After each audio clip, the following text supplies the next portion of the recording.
کہ وہ لوگ جو ایمان لا کر ایمان کے تقاضوں سے تو پیچھے ہٹ گئے ہیں، لیکن ابھی تک اپنے ایمان کا دعویٰ اسی طریقے سے جو ہے وہ کر رہے ہیں.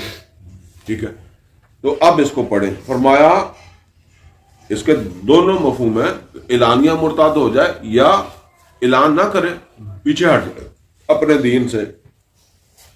فَسَوْفَ يَأْتِ اللَّهُ بِقَوْمٍ، تو جلدی ہی اللہ تعالیٰ جو ہے وہ ایسی قوم کو لے آئے گا، ایسے لوگوں کو لے آئے گا. اب ذرا یہ دیکھیں کتنی بڑی تمغی ہے. اللہ کا کام تمہاری وجہ سے نہیں رکا ہوا. کوئی بندہ یہ سمجھ لے کہ پتہ نہیں میں ہی اٹھائے پھر رہا ہوں، نہیں. ٹھیک ہے نا، یہ تو اسے خوش ہونا چاہیے کہ اللہ تعالیٰ نے مجھے اعزاز بخشا ہے، مجھے یہ عزت اللہ نے دے دی ہے، موقع دے دیا ہے اور میں کر رہا ہوں. تو فرمایا کہ اگر نہیں کرو گے تو کیا، پیچھے ہٹو گے تو اللہ کا کام تمہاری وجہ سے نہیں رکتا، یہ تو سمجھ لو. فَسَوْفَ يَأْتِ اللَّهُ بِقَوْمٍ، اللہ ایسے لوگ لے آئے گا. اب آ رہی ہیں وہ جہتیں. پہلی بات کیا ہے؟ يُحِبُّهُمْ وَيُحِبُّونَهُ، جن لوگوں کو لائے گا وہ ایسے لوگ ہوں گے کہ جن سے اللہ تعالیٰ محبت کرے گا اور وہ واپسی اللہ سے محبت کریں گے. يُحِبُّونَهُ، وہ اس سے محبت کرنے والے ہوں گے.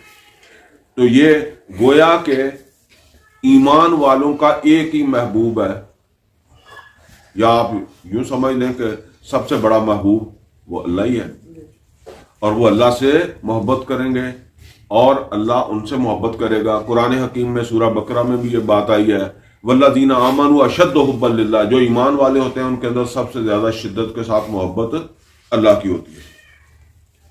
ایک جہت یہ ہے کہ یعنی وہ سارے جو ہیں ان کا اللہ کے ساتھ تعلق جو ہے وہ مضبوط ہے.